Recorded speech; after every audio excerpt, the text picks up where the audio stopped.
Haleluya, puji Tuhan. Selamat pagi, selamat berjumpa kembali dengan Torch Tomorrow Church dalam menyapa saudara dimanapun saudara berada. Bersama dengan saya, Pendeta Cornelius Abraham. Kita buka Alkitab kita dalam kitab Kejadian pasalnya yang ke-17. Kita baca ayatnya yang ke-16. Kejadian 17 ayat pasal 17 ayatnya yang ke-16. Aku akan memberkatinya. Saya baca ayat 15. Selanjutnya Allah berfirman kepada Abraham tentang istrimu Sarai. Janganlah engkau menyebut dia lagi Sarai, tetapi Sarah. Itulah namanya. Aku akan memberkatinya dan daripadanya juga aku akan memberikan kepadamu seorang anak laki-laki. Bahkan aku akan memberkatinya sehingga ia menjadi ibu bangsa-bangsa. Raja-raja bangsa-bangsa akan lahir daripadanya. Saudara yang kasih Tuhan, kita lihat di sini. Ini firman Tuhan kepada Abraham. Untuk siapa saudaraku? Untuk Sarah. Untuk Sarah yang menjadi Sarah. Dikatakan bahwa aku akan memberkatinya. Aku akan memberikan kepadamu, kepada Abraham, seorang anak laki-laki melalui Sarah. Nah saudara Tuhan. Bahkan dikatakan lebih, aku akan memberkatinya sehingga ia menjadi ibu bangsa-bangsa. Raja-raja bangsa-bangsa akan lahir daripadanya. Saudara kasih Tuhan, saya saudaraku ingin menggarisbawahi tentang ayat yang terakhir itu. Daripadanya sehingga ia menjadi ibu bangsa-bangsa. Aku akan memberkatinya dan dia akan menjadi ibu bangsa-bangsa. Saudara kasih Tuhan, mari saudaraku, dikatakan bahwa raja-raja akan lahir daripadanya. Saudara kasih Tuhan, pada waktu itu saudaraku, Tuhan berbicara tentang tahun depan yang akan Tuhan berikan anak laki-laki bagi Abraham. Tetapi saya ingin saudaraku membawa ini saudara kasih kepada zaman gereja, kepada di mana kita saudaraku sekarang ada. Nah saudara kasih Tuhan, kita buka surat Paulus kepada jemaat di Galatia. Galatia pasalnya yang keempat. Kita baca ayatnya yang ke-21. Galatia pasal 4 ayat 21. Katakanlah kepadaku, hai kamu yang mau hidup di bawah hukum Taurat. Tidakkah kamu mendengarkan hukum Taurat? Bukankah ada tertulis bahwa Abraham mempunyai dua anak, seorang dari perempuan yang menjadi hambanya dan seorang dari perempuan yang merdeka.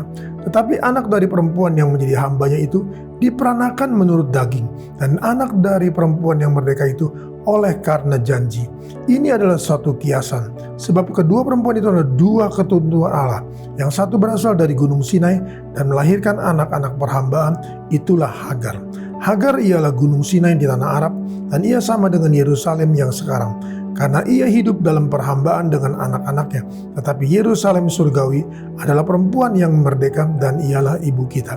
Karena ada tertulis, bersukacitalah, hai si mandul yang tidak pernah melahirkan, bergembira dan bersorak-sorailah, hai engkau yang tidak pernah menderita sakit bersalin.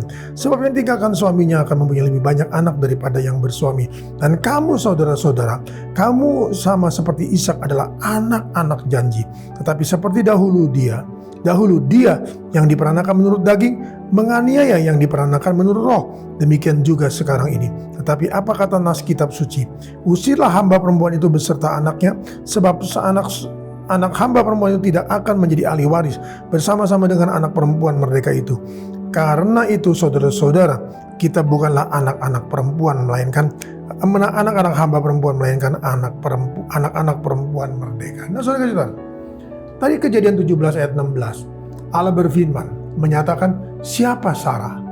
Sarah akan menjadi ibu banyak bangsa-bangsa. Nah saudara-saudara, lalu kita masuk saudaraku kepada pernyataan Tuhan dalam surat kepada jemaat di Galatia pasal 4 yang menyatakan bahwa ada dua orang, saudaraku, ada dua keturunan di dalam dunia ini. Satu adalah keturunan Hagar, saudaraku, anak hamba, saudaraku, anak hamba. Yang satu adalah anak janji, anak dari perempuan merdeka. Nah saudara-saudara, di mana kita sekarang ada, saudara? Kita menjadi anak-anak hamba, saudaraku, hamba dari daging, hamba dari dosa, atau saudara kita menjadi anak-anak yang merdeka, yang saudara kasih yang adalah akan melahirkan saudaraku, kita adalah anak-anak perjanjian. Nah saudara, pilihan di tangan kita. Kita mau menjadi anak-anak hamba, saudara, hamba daging saudaraku, hamba dosa, ataukah kita mau menjadi anak perjanjian saudaraku, sehingga kita boleh memiliki perjanjian Allah. Perjanjian Allah saudaraku yang luar biasa, yang disampaikan saudara Tuhan kepada kita. Dan oleh karena itu mari saudaraku, saya hanya ingin ingatkan firman Tuhan datang pada kita pada pagi hari ini. Ingat bahwa kita dipanggil untuk merdeka. Merdeka dari apa? Merdeka dari hamba. Hamba apa? Hamba kedagingan, hamba dosa dan sebagainya. Tetapi saudara, mari saudaraku, kita adalah anak-anak perjanjian saudaraku. Kita menerima janji Tuhan. Kita menerima saudara Tuhan akan menjadikan kita saudaraku sesuai dengan rencana Tuhan. Tetapi saudara Tuhan, kita harus ingat, kita sekali lagi saya katakan adalah anak-anak perjanjian. Haleluya. Amin. Kita datang pada Tuhan dalam nama Tuhan Yesus. Terima kasih Tuhan Yesus. Engkau ingatkan kami bahwa kami adalah anak-anak perjanjian. Kami adalah umat-umat tebusan-Mu yang berhak Tuhan untuk menerima janji-janji-Mu yang Kau sampaikan kepada Abraham dan akan menjadi bagian kami. Mari Tuhan tolong semuanya agar kami boleh menghargai Tuhan penebusan Engkau di atas kayu salib, menghargai panggilan-Mu, menghargai pilihan-Mu, sehingga kami Tuhan boleh menerima apa yang Tuhan janjikan dalam firman-Mu. Nama Tuhan dipuji dan dimuliakan. Berkati umat-umat-Mu, berkati segala aktivitas kegiatan mereka sepanjang hari ini, apapun yang menjadi bidang-bidang mereka. Tuhan tolong dan Tuhan berkati, Tuhan sertai, lindungi dan kuasai Tuhan, luputkan jauhkan dari net orang jahat, orang mencari keuntungan pribadi, melainkan Tuhan yang menjadi pelindung mereka, dan nama Tuhan dipuji dan dimuliakan. Pujilah Engkau kekal selama-lamanya, dengan penuh ucapan syukur Tuhan, kami alaskan meteraikan, semuanya dalam nama Tuhan Yesus Kristus. Haleluya, amin. Tuhan memberkati, tetap semangat, jangan kendor.